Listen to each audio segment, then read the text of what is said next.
Assalamualaikum warahmatullahi wabarakatuh. Selamat pagi, salam sejahtera untuk kita semua. Kembali lagi di sini dengan saya Fathul Azizah, NIM 220321810697. Nah, kali ini saya dari kelompok 2 dalam bab regresi tunggal akan sedikit menjelaskan tentang subbab yaitu analisis regresi linear. Oke. Jadi mungkin langsung saja di sini kita bahas mengenai apakah itu regresi. Jadi regresi adalah suatu analisis yang mana digunakan untuk menyelidiki hubungan antara variabel dalam suatu penelitian.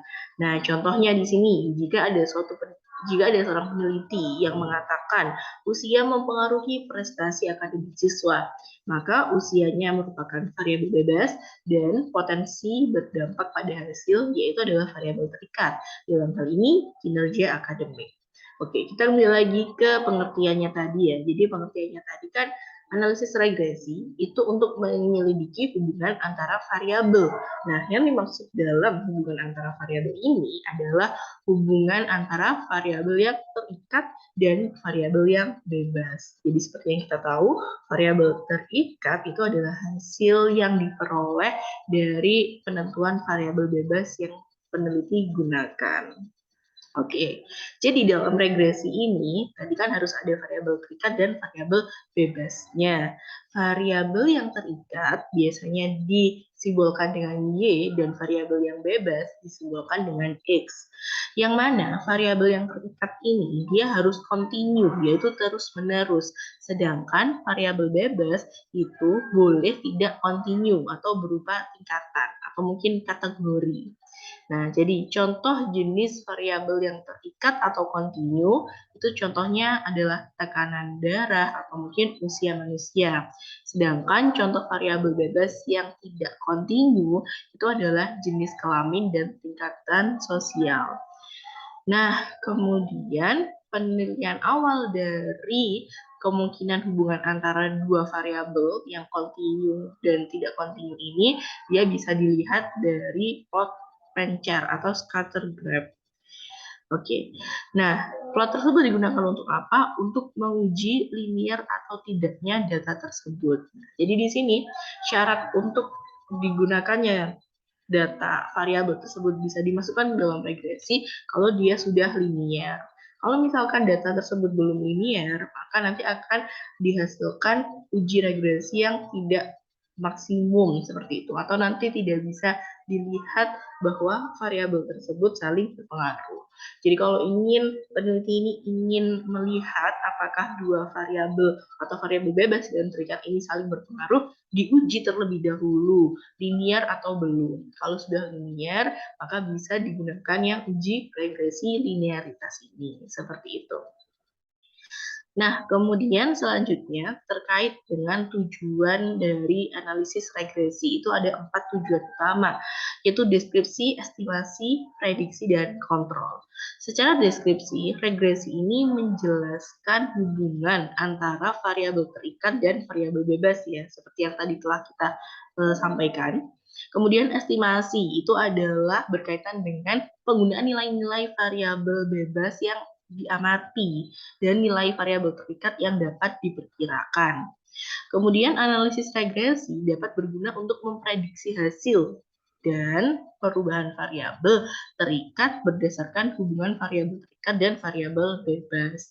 Nah, sehingga dampaknya nanti regresi ini memungkinkan peneliti untuk mengendalikan pengaruh satu atau lebih variabel bebas terhadap variabel terikat seperti itu. Nah, kalau agar peneliti tadi bisa mengendalikannya, maka di situ peneliti harus memperhatikan metode-metode dalam pengumpulan datanya seperti itu. Nah, kemudian sekarang langsung aja terkait model regresi linear yang paling sederhana. Di situ ada rumus yaitu Y sama dengan beta 0 ditambah beta 1X ditambah epsilon. Jadi seperti yang kita tahu, di situ Y adalah variabel terikatnya, X adalah variabel bebasnya. Lalu dalam persamaan tersebut, B0 adalah intercept dari Y. Nah, intercept dari B0 ini mengacu dari nilai taksiran pada suatu titik perpotongan antara suatu garis dengan sumbu Y pada diagram atau sumbu kartesius saat nilai X sama dengan 0. Sedangkan koefisien beta 1 adalah koefisien regresi dan menunjukkan bahwa perkiraan peningkatan variabel terikat untuk setiap unit peningkatan variabel bebas. Kemudian terakhir untuk simbol yang epsilon yang terakhir adalah komponen kesalahan acak yang mana di situ menandakan ketidaktepatan regresi yang menunjukkan bahwa dalam praktik sebenarnya variabel bebas tidak dapat memprediksi dengan sempurna perubahan dalam setiap variabel terikat seperti itu. Nah, kemudian faktor yang mempengaruhi regresi ini ada 3 faktor utama, yaitu ukuran sampel, data yang hilang, dan sifat sampel.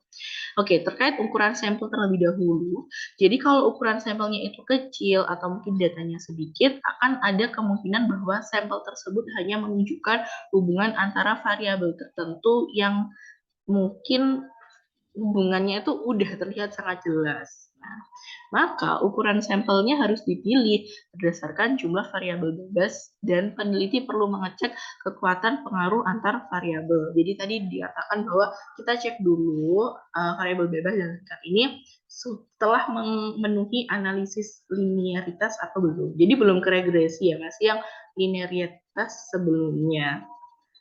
Kemudian terkait data yang hilang dalam proses penelitian, itu pasti di mana ada banyak data atau nilai yang hilang dalam kumpulan data yang diuji. Yang mana data yang hilang tadi pasti dapat mempengaruhi ukuran sampel.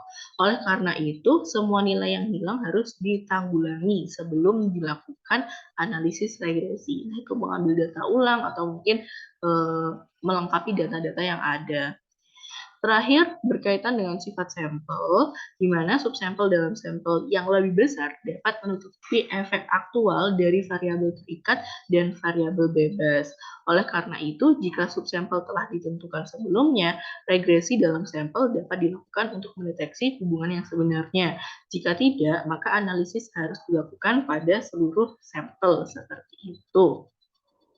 Oke, itu tentang uraian materi pada regresi. Lalu sekarang kita coba lanjutkan kepada pengolahan SPSS seperti itu. Oke, sekarang saya telah menampilkan aplikasi SPSS untuk mengolah data. Jadi data linearitas yang akan kita olah sekarang ini adalah data antara variabel bebas X dan variabel terikat Y. Di mana uji ini untuk mengetahui hubungan antara kecerdasan emosional siswa sebagai variabel bebasnya dengan prestasi akademik. Nah, jadi yang Y ini adalah prestasi akademik atau variabel terikatnya. Jadi di sini telah ada 30 sampel seperti itu.